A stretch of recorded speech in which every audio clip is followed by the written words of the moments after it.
دوستو سورہ اخلاص جو کہ قرآن پاک کی سب سے چھوٹی سورت ہے اور یقیناً یہ سورت آپ کو یاد ہے، یعنی کہ قل هو اللہ احد، یہ سورت آپ کو ضرور یاد ہوگی۔ دوستو اس سورت کو پڑھنے کے 5 بڑے وظیفے ہیں اور احادیث میں اس کی فضیلت آئی ہے۔ آئیے میں آپ کو پہلے اس کے وظائف بتا دیتا ہوں، اس کے بعد جو احادیث میں اس کی فضیلت آئی ہے اس فضیلت کے اوپر ہم انشاءاللہ روشنی ڈالتے ہیں۔ نمبر 1 وظیفہ، جو شخص سورہ اخلاص کو روزانہ 21 مرتبہ بعد نماز عشاء یا بعد نماز فجر پڑھے گا تو انشاءاللہ اس کے رزق میں کشادگی ہوگی، برکت ہوگی اور تنگدستی کا خاتمہ ہوگا۔ دوستو جو شخص رزق کے متعلق بہت زیادہ پریشان ہے تو ایسے شخص کو چاہیے کہ عشاء کی نماز کے بعد یا فجر کی نماز کے بعد صرف 21 مرتبہ سورہ اخلاص یعنی کہ قل هو اللہ احد پڑھ لیا کرے۔ انشاءاللہ آپ کی یہاں پر کاروبار میں برکت ہوگی، تنگدستی آپ کے یہاں سے ختم ہو جائے گی۔ دوسرا وظیفہ، دل کی پاکیزگی کے لیے ہر نماز کے بعد 11 مرتبہ سورہ اخلاص پڑھنے سے آپ کا دل حسد، کینہ، تکبر اور نفرت سے پاک ہو جائے گا۔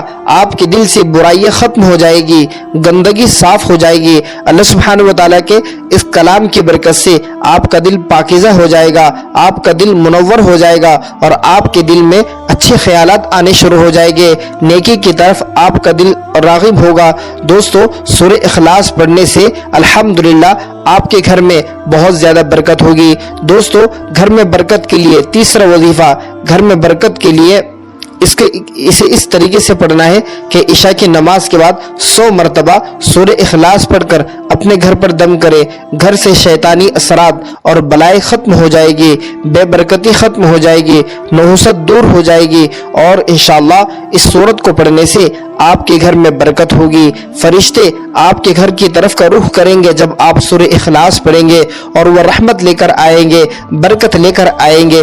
دوستو آپ کو چاہیے کہ آپ اپنے گھر میں آپ خود پڑھ لیں یا کسی اور کو پڑھنے کے لیے اپنے گھر میں سورہ اخلاص پڑھنے کے لیے کہیں۔ انشاءاللہ یہ عمل کرنے کے برکت سے آپ کو بہت زیادہ فائدہ ہوگا۔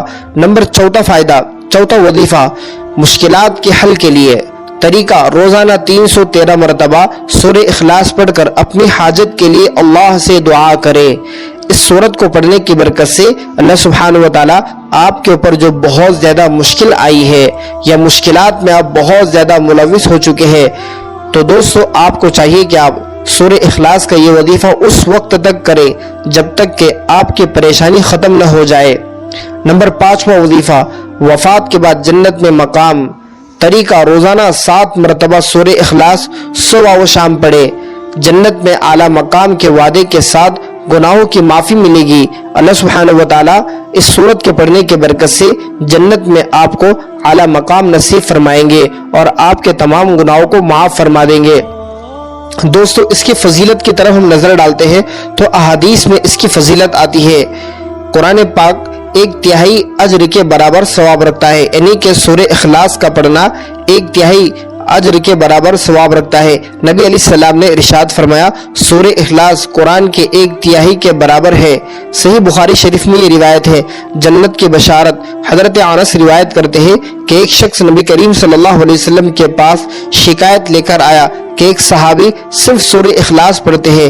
نبی علیہ السلام نے فرمایا یہ سورہ اخلاص اس کے لیے جنت کا سبب بنے گی۔ یہ روایت ترمذی شریف میں ہے۔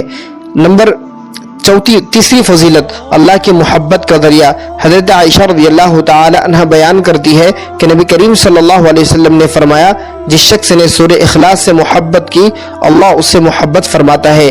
یہ روایت صحیح بخاری میں ہے۔ گناہوں کی مغفرت، جو شخص سچے دل سے سورہ اخلاص کا ورد کرتا ہے اللہ تعالیٰ اس کے گناہوں کو معاف فرما دیتا ہے۔ اس لیے دوستو ہمیں چاہیے کہ ہم سورہ اخلاص کو کثرت سے پڑھتے رہیں۔ رات کو سونے سے پہلے 3 مرتبہ ہم سورہ اخلاص ضرور پڑھ لیا کریں۔ انشاءاللہ اس سے ہمیں بہت زیادہ اجر و ثواب ملے گا۔ شیطان کے شر سے اور دیگر آفات سے اور شیطانی خیالات سے ہم محفوظ رہیں گے۔ صدقہ جاریہ کی نیت سے یہ سورت دوسروں کو سکھائے تاکہ صدقہ جاریہ بن جائے۔ چھوٹی سی سورت ہے، آپ کسی کو سکھا دو گے، کسی کو یاد نہ ہوگی آپ یاد کرا دو گے صدقہ جاریہ کی نیت سے، تو انشاءاللہ جب تک وہ بندہ پڑھتا رہے گا اس کا اجر آپ کو بھی ملتا رہے گا۔ علاج کے لیے، بیماری یا روحانی مسائل کے لیے سورہ اخلاص کو پانی پر دم کر کر پیے، مریض کو شفا حاصل ہوتی